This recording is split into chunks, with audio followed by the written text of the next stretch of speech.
Si leurs formes et technologies diffèrent, elles ont toutes un but en commun, reproduire un son, que ce soit de manière analytique, comme celle de studio, ou de manière spectaculaire pour vous immerger dans vos films, ou encore en essayant de toucher la corde sensible et vous faire vibrer avec la musique, elles sont partout. Je vais vous parler des enceintes. Avant de décomposer une enceinte pour vous, il faut que je vous parle des différents types et formats qui existent. Le premier format est l'enceinte compacte transportable, comme celle-ci. Son but premier est d'être pratique à emmener partout avec vous. Elle est généralement conçue pour résister aux éléments et à de nombreux déplacements. Comme vous pouvez le voir, elles peuvent grandement varier en taille et en forme. Elles auront cependant en général en commun d'avoir une batterie rechargeable et une connexion Bluetooth. Ensuite, il y a l'enceinte bibliothèque. C'est le format le plus connu et sûrement le plus ancien. Mais son nom est trompeur car il pourrait faire penser qu'elles ne se mettent que dans une bibliothèque. Or, certaines enceintes de ce format ne fonctionnent pas bien du tout enfermées dans un espace restreint collé au mur. Elles sont généralement posées soit sur un meuble, soit sur un pied. Le troisième format, c'est l'enceinte colonne, qui se suffit à elle-même contrairement à sa petite sœur.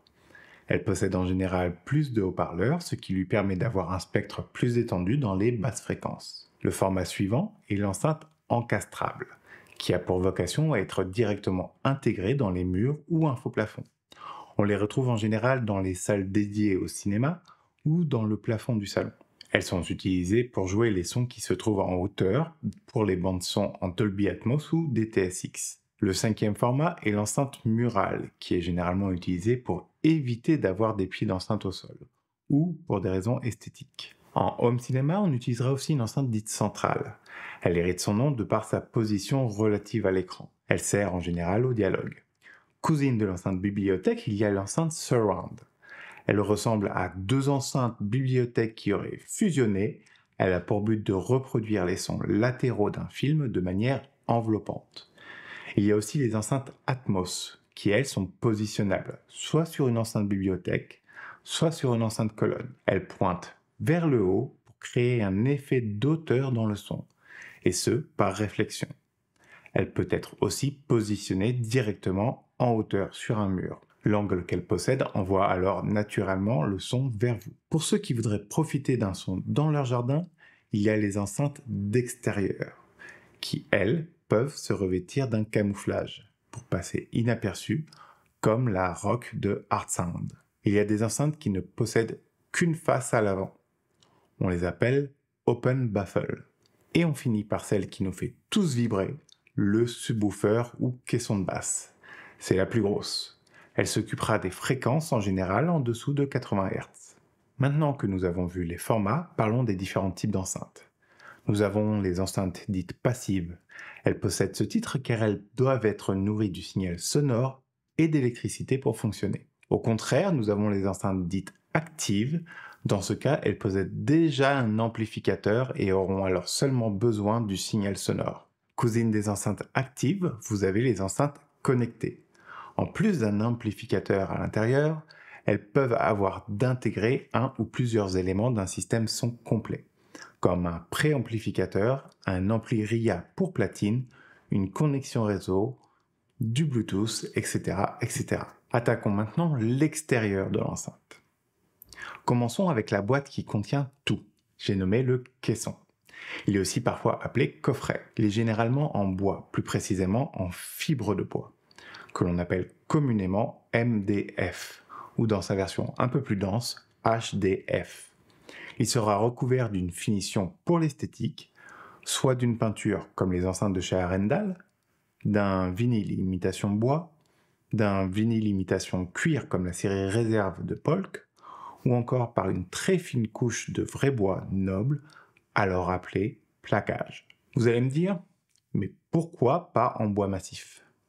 S'il existe quelques enceintes qui sont en bois massif, comme les W11SE de Bohénic Audio, le MDF et HDF ont l'avantage d'être plus stables et de permettre de reproduire les mêmes caractéristiques sonores d'une enceinte à une autre, ce qui est difficile avec un bois massif qui lui peut avoir des nœuds et imperfections. Pour une reproduction sonore, et qui variera dans le temps. Si cette variation n'est pas un problème pour un instrument de musique, ça l'est pour une enceinte. La fibre de bois est aussi une matière bien moins chère et plus facile à produire. Mais le bois n'est pas la seule matière dans laquelle une enceinte peut être construite. En effet, le plastique est utilisé pour celles qui ont une vocation de baroudeuse, ou une vocation à revenir peu cher aux constructeurs. Des enceintes peuvent même être construites en métal, comme les Platimon VC2 de chez Mon, qui sont en fait en aluminium 6061. Il en existe même en verre, comme les superbes Waterfall Niagara XT1.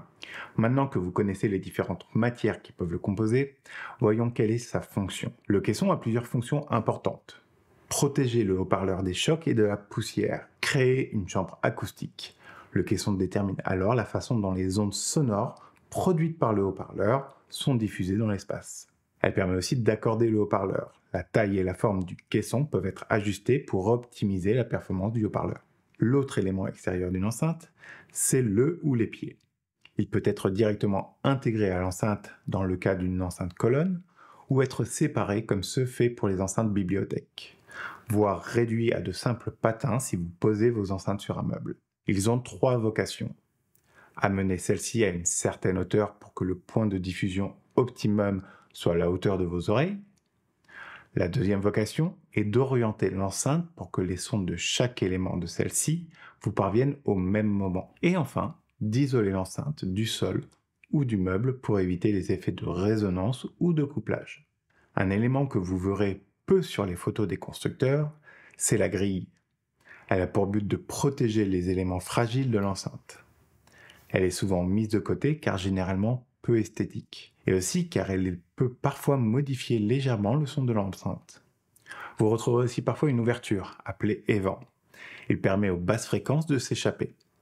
Sa forme et sa position sera directement liées aux basses fréquences que produira l'enceinte. On dira d'une enceinte qui en a qu'elle est basse réflexe. Si elle n'en possède pas, on dira que l'enceinte possède un caisson clos. Il permet généralement à l'enceinte d'avoir des notes plus basses.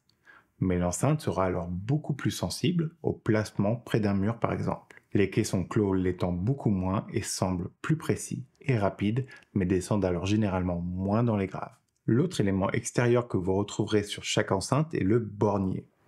C'est le point de connexion entre l'enceinte et l'amplificateur. Si l'enceinte possède un amplificateur à l'intérieur, donc c'est une enceinte active. Vous aurez alors seulement la connectique pour passer le signal sonore, souvent sous forme de prise XLR ou RCA.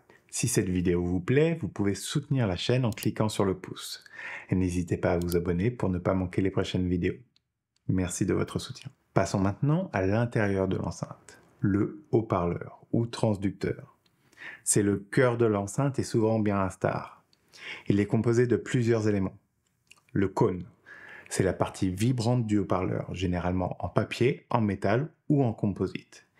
Il est relié à une bobine. C'est la bobine mobile. Elle est entourée d'un aimant permanent. Lorsque le signal électrique traverse la bobine, elle crée un champ magnétique qui interagit avec l'aimant permanent, ce qui fait vibrer le cône. L'aimant permanent, lui, il crée le champ magnétique nécessaire au fonctionnement du haut-parleur. Il y a aussi le saladier. Je vous jure, je vous raconte pas de salade.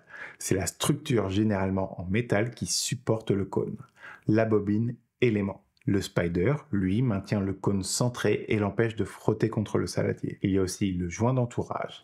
Il assure l'étanchéité entre le cône et le saladier. Des haut-parleurs, vous en trouverez en général au minimum 2 sur une enceinte.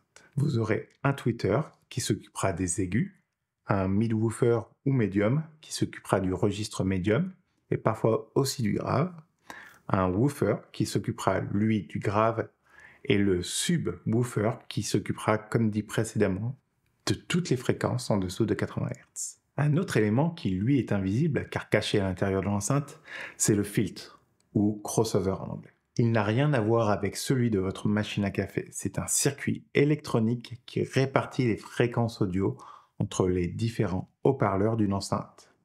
Cela permet à chaque haut-parleur de reproduire la plage de fréquence pour laquelle il est conçu, ce qui améliore la qualité du son. Un filtre de haute qualité est tout aussi important qu'un haut-parleur de haute qualité pour une meilleure reproduction du son. Vous pourrez retrouver aussi sur les enceintes actives un atténuateur. Il permet de régler le volume de l'enceinte. Vous y trouverez aussi parfois d'autres réglages, comme la phase sur les caissons de basse par exemple, ou de quoi moduler les aigus ou les médiums. Si la plupart des enceintes utilisent des haut-parleurs comme je vous l'ai décrit, parfois elles utilisent un autre type. Vous avez les enceintes planaires. Elles sont soit électrostatiques, soit à ruban. Exemple, les tweeters à ruban de la Rubicon 6 de la marque Dali. Ou les panneaux électrostatiques LRS Plus de Magnepan. Le principe étant de faire vibrer un ruban ou une fine feuille de métal pour produire le son. Petite dernière très réputée, c'est la technologie UniQ de la marque KEF. Ils ont fusionné le haut-parleur de l'aigu et le haut-parleur du médium grave en un, en plaçant le premier au centre du deuxième. Et ça ne date pas d'hier puisqu'ils ont créé leur première version en 1988 et n'ont cessé de l'améliorer depuis. Il est facile de se perdre dans les termes et technologies qui composent une enceinte. Mais il ne faut pas perdre de vue à quoi elles servent, vous faire profiter du son. Alors n'hésitez pas à aller les écouter chez vos revendeurs spécialisés, tout en gardant en mémoire que les propriétés acoustiques de la salle d'écoute de votre revendeur ne sera pas identique à la salle où vous mettrez vos enceintes pour écouter votre musique ou vos films. Si vous voulez découvrir de nouveaux sujets tout aussi intéressants, je vous invite à cliquer sur les liens qui se sont affichés. On se retrouve à la prochaine vidéo. Ciao!